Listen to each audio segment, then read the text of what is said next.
everybody. Welcome back to the Life and Listings podcast. Today, I have Boo joining us. Hey, Boo. Hey, how's it going?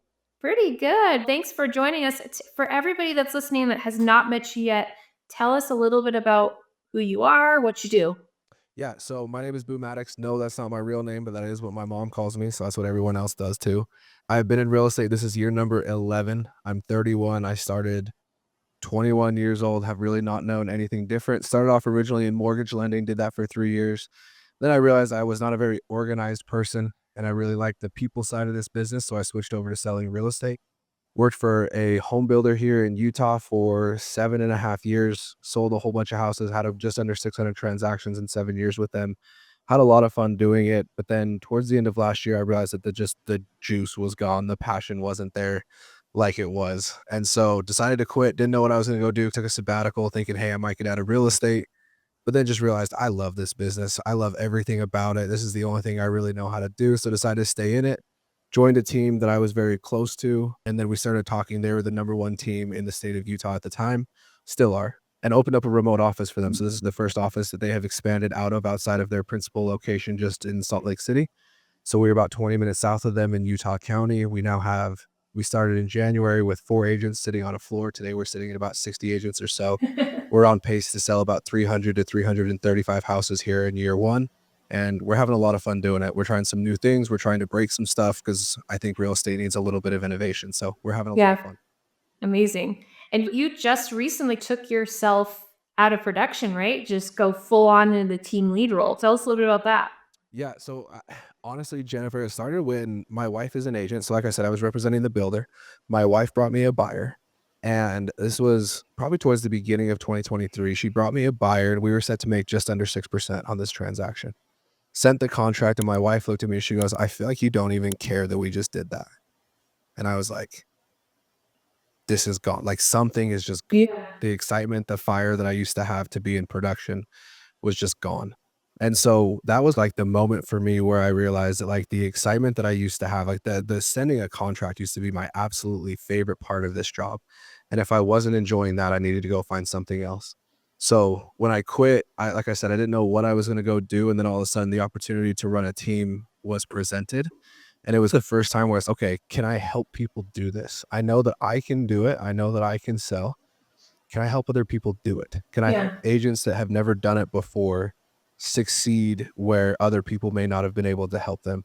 And so it's a new challenge. It's a new environment to find myself in. It's been a massive learning curve, I would say. There's been some things that I've had to learn that I'm like, that's crazy. And then there's been places where the skills have translated over really well. And it's been an interesting 10 months so far. What do you think your number one lesson you've learned so far is? You can't force anybody to do anything. Mm-hmm. And so you have to hire it. So like I tell any agent that I am interviewing, they always say, what questions do you have for me? And the only question that I have, I think real estate's beautiful for a couple of reasons. I think one of the biggest ones though is there's not one stereotype of person that succeeds at this job. Yep. There's not one type of person. There's people that I've looked at. I'm like, you are weird as hell. Like you are the weirdest person that I have ever talked to. And yet we make the same amount of money. We make the same amount of money doing this. Why? It's because the amount of time that we're willing to put into this is comparable. That's the only unifying factor that I have been able to find amongst top producers in this industry is that they all put the same amount of time into their craft. Yeah. So I cannot convince anybody to get up in the mornings. And more than that, Jennifer, I'm not going to be that person. I don't want to have to be a motivator. I've never had to be motivated. So I tell everybody that I'm interviewing, I'm not going to be David Goggins yelling at you, who's going to carry the boats today, Jennifer, because that's not what I want this to be. So rather than try to force people, you can hire that and then train the rest, is my opinion. Yeah. I think that's a really great takeaway from you being a new team lead, because I think that's a big frustration out of a lot of broker owners, team leads, leadership, whatever position you're in, get frustrated when they bring agents on. They're like, why do they not want this for themselves? I want this for them, but they don't want. We can't force them to do anything. No, and if you have to spend all of your time training that, then you're not gonna be able to train the real stuff that actually sells real estate. And I Mhm. think part of what's broken with a lot of brokerage models right now is they take everybody. They take part-time, they take full-time that have been in the industry for 15 years and have never sold more than 3 houses in a year. But Yeah. they bring that person in expecting their systems to fix what's wrong with that agent, and when it doesn't, they're left confused and they're Mhm. left, like, wondering, "Why isn't this working?" And so for me, I don't allow part-time agents in my office. I tell everybody, like, there's 100 different brokerages in the state that will gladly take part-time. The Yeah. second that I let one part-time agent come in, I have to train to that person, and I can't be Yeah. training to everybody else in the room. So Mhm. I think that model is I don't wanna say broken because I think it works for everybody, but you have to either approach it from a quantity or a quality perspective. Yeah. I have a minimum expectation of 12 transactions a year in order to stay on my team. That's weird in this business. That's like the anomaly in this industry. Yeah. They would rather go the quantity model, and then I think that's part of why our attrition rate is so high, though. Yeah. That's part of why 80 something percent of real estate agents get out of it within the first 2 years is because they're a number within the brokerage, and then the brokerage just says, "Hey, if you make it through those first 2 years, then we'll take care of you after that." That's just such an awful way of looking at it, but it's really true. I It's a see very jaded way s to say that. That's a Yeah. I understand that, like, I'm saying this with a little bit of spitfire opinion on there, but that's Yeah. what it feels like. I think it is true. I think, oh, maybe a lot of people get into it for the wrong reasons. They think they could sell a couple houses. They're not aware of like the money and all of the work it takes to be successful. And then they don't have the support they need to be successful in these roles. So there's so many different levels to it. And your team does things way different than normal. We were talking earlier. Tell us a little bit about some of the support and the training and stuff that you're providing your team. Yeah, so we do a lot that I would say other teams and brokerages are doing. Like I tell everybody at this point in my office that I think that all of the good ideas within real estate have been had. I have now come up with some unique way of prospecting. The things that I'm telling my agents, they're still the same tried and true methods. Throw open houses, go knock some doors, make some cold calls. Those things are all the same. I think some of the stuff that we do to help agents, we have 2 goals in our office. Number 1 is to get agents into production quickly, and then have agents stay in production for a sustained amount of time. And Mhm. so to hit that first goal, we are the number 1 spender on Zillow nationally. We spend multiple 6 figures every single year so that our agents' phones ring within 45 days of them joining the team. Yeah. Across 160 agents between our 3 offices at this point, our average time for agents to have their first closing is under 90 days, 83 days, which is an anomaly in this industry. So what happens is agents are getting 8 to 10 of these warm connections every single month. It is a buyer literally calling and saying, "Hey, Jennifer, can you go and show me this house today at Yeah. 5 o'clock?" I think Zillow, like, I know it gets a bad rap within our industry. I think it is the single best lead source out there. I think the only thing that would be better is if a buyer called and said, "Send me the contract on this house." Yeah. It's one step below that. So Mhm. what happens is our agents get transactions quickly, but then they also get a ton of at bats, and their skills get sharpened quicker here than I think at any other brokerage in the state because of the amount of because of the amount of real estate conversations that they are having within their first 6 months. I have been told that this is the anomaly. I have an agent on our team that was a broker for years. He's been in the industry for 13 years, and he says that this is the anomaly. And I think I agree with him, but I am of the opinion that you can make more money on a real estate team than you can as a solo agent. Where that comes from is my own personal experience. I made high 6 figures, low 7 figures, never making more than 66-44 on a split or 66-34 on a split. So I am a firm believer that if you plug into the right system, you can make more money. Now, what does that system have to do for agents? I think it has to help them create a personal brand. And I think that this is where so many team leads and brokers are afraid of going to, because the theory is if I teach you how to go and generate your own deals, Jennifer, you're going to leave me. Yeah. I am of the opposite opinion that if I can show you how to sell more houses, you will stick around for longer. So we put a heavy emphasis on all of our agents becoming a hyper local agent with a very strong personal brand. And we have systems in place, such as full-time content creators on staff, to help our agents put out hundreds of pieces of content a year. That's amazing. And I want to touch on what you just said. Brokers are nervous to teach agents how to do things on their own and build their own brand because they're going to leave. I think that's especially maybe not in brokerages as much, especially on teams though. Yeah. Especially on teams. If you look, the majority of teams I think are like, hey, come in, be a cog in our wheel, be a spoke in our wheel, Yeah. and work our leads and nothing else. And hopefully I don't ever get mad at you enough to turn you off of those leads because your business is going to die. Yeah. That's crazy. So you're doing things differently. So then tell me about like some of your agents, some of the success stories you're helping build their brand. What kind of like results are they seeing? Yeah, I have an agent that's been on the team for 2 years, has been in real estate for 2 years, joined the team about 3 months ago, has never done a deal that was not a team-generated lead. He just shared with us in team meeting today, he got 3 SOI referrals over the week, and that all came from social media conversations that people were having. So to That's Chris, crazy. I think the cool part is your conversion rate on a team lead. If I have agents that convert 10% of our Zillow leads, they're doing really well. I Mhm. think your conversion on an SOI lead is gonna be high 20s, low 30s Oh, because they yeah. already know who you are, they know what you're about, they know what it feels like to work with you. Yeah. So for us, when an agent shares something like that, it's just confirms to me that what we are doing is the right thing. Yeah. That's when you're getting those come list me calls, and that's when you don't really need as in-depth of a presentation or follow-up because they already know what you've been doing. They've been following you on social media or wherever they're following you, and they just trust you. So you're helping them create content, and then you're coaching them around that too.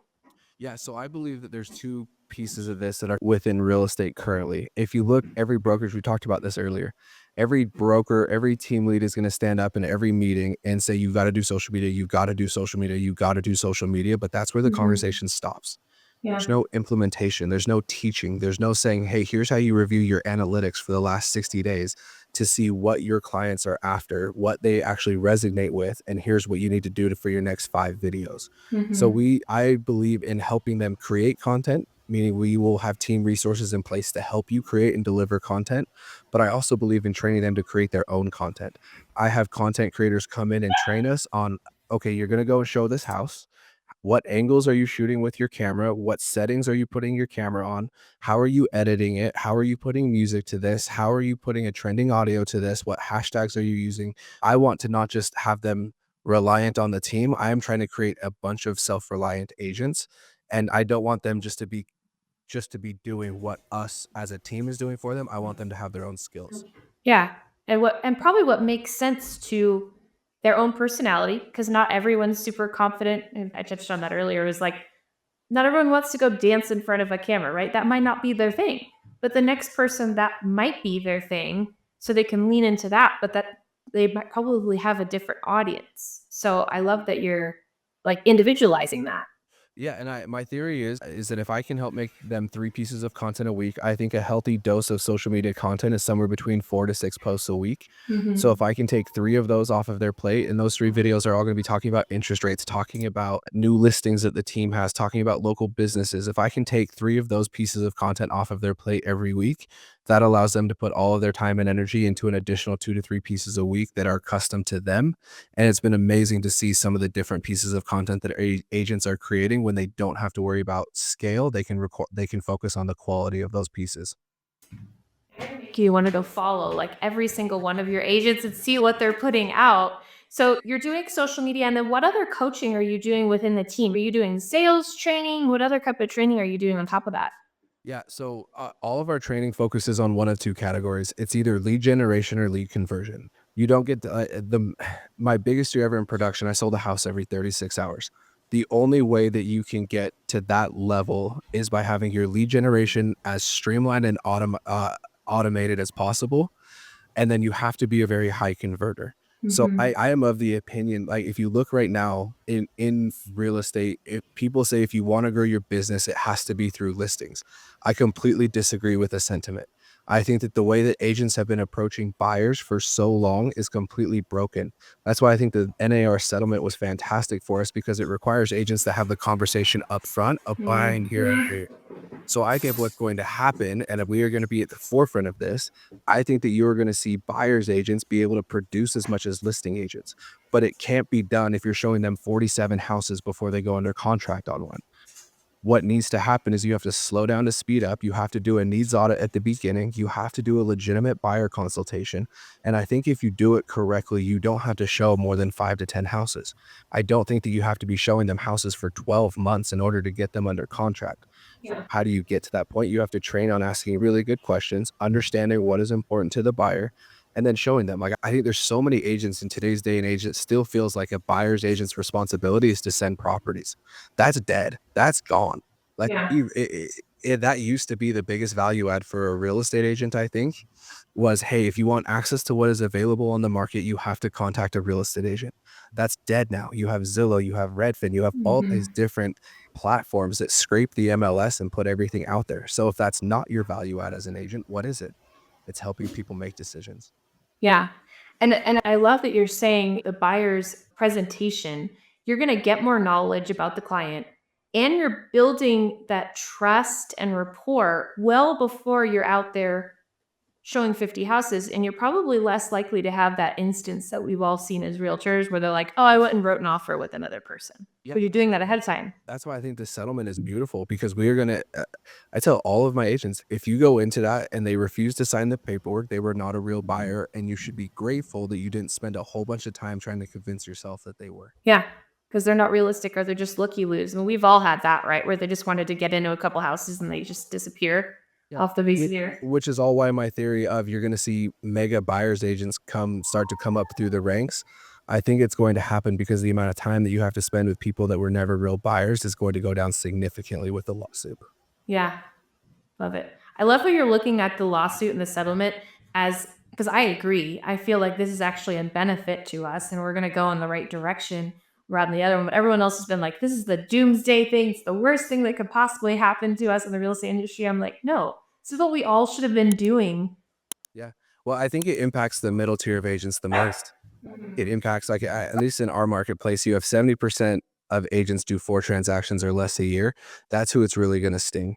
That's who it's really going to hurt is the people that kinda had their license and approached it part-time, and their biggest value pitch was, "Hey, my services are free to you." There's never been a bigger lie in real estate that has been propagandized against buyers and consumers more than, "My services are free to you, and that's why you should be using me." That is such a lie. That is such a lie that I think so many agents hid behind because they didn't know what their value add was. So I think for the top agents in a market, they are going to thrive. They are going to absolutely crush. And I think you're going to see buyers agents that are doing 50, 60, 70 sides with mostly buyers instead of just listings, which today. I think the other part of it too is you're going to see the discount model continue to exist because, hey, you got to pay for somebody. You might as well pay the least amount of money possible. But I think it's that middle tier that is screaming doomsday that is going to absolutely have a rough go at it for the next 12 to 24 months. Yeah, I totally agree. We're still going to see discount brokers, right? We're going to see, hey, I'll open this door. But you're not gonna get the same level of service. But I think for the majority of it, we're gonna see those agents that were already doing buyers representation agreements, they were already doing presentations, they were already doing that. I think that's where they're really gonna excel. But that's my thought. We're in agreement there. I want to pivot a little bit. I want to go back to your production days. It might even be now that you have a story for us, but I want to know the funniest thing that's ever happened to you in real estate. We know you have to have a good one. Yeah, I think the weirdest one for me is I walked out of a showing, we're getting ready to submit an offer, and all of a sudden we had a whole bunch of cops roll up. And I was thinking that something crazy was going on. What had happened is that somebody's service peacock had escaped their house and was running rampant through the neighborhood. So there was 4 cops chasing this peacock through a neighborhood with these big cartoon-esque nets trying to catch this service peacock. It was the dumbest, weirdest walk out, what in the matrix is going on right now type of experience for me. It took me a second to even register the word service peacock and It like was what exactly you meant. and I just remember this thing like they don't fly very high, but it was just like it had gone on top of a car and then was just gliding through the neighborhood. And I was like, what? Can you imagine being those cops and getting that phone call? You need to go, yeah, we need to go on XYZ street and you need to catch my service peacock. Can you imagine just being like, huh? It's probably a member of the family, so I imagine it was probably a tearful phone call. Like, it Oh, was a yeah. distraught phone call. It was not like a, "Hey, there's a peacock." It was, "My peacock." Oh, yeah. I'm sure. You're for sure so upset about it. But on the other end, you're like, okay, I'm here for it. I'm gonna catch this thing for you. But and then for you with your clients, like, what's happening? Am I about to get shot? No, you're not. No, I promise this is a safe neighborhood. 4 cops get dispatched whenever a peacock disappears. There's nothing else going on. That's actually a really good way of putting it. Yeah, that's amazing. Well, this was really fun. You shared some amazing insights. If anybody just wants to learn more about you and the team, or like me, I'm going to go follow everybody on social media just to see what you guys have been putting out. Where's the best place to find you? I'm definitely the most active on Instagram, boo_Maddox, Maddox. If you are a team lead out there that wants to onboard content creators, let me know. I have a model that you can bring on. My average cost per video this year is somewhere between 60 and 70 cents. Next year, it'll be closer to 15 to 20 cents a video. That Amazing. sounds at all appealing to you. DM me and let's talk through it. Awesome. Thanks again for coming on, and then we'll chat again soon. Okay, looking forward to it. Thanks so much, Jennifer. Bye. See you. Bye.